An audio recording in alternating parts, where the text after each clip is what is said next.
You ask Tiger to solve. This deals with linear equations with one unknown. The final result is t equals 32. Let's solve it step by step. Group all constants on the right side of the equation. Subtract 9 from both sides. Simplify the arithmetic.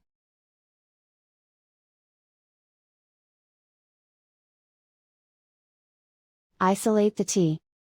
Multiply both sides by inverse fraction 2 over 1.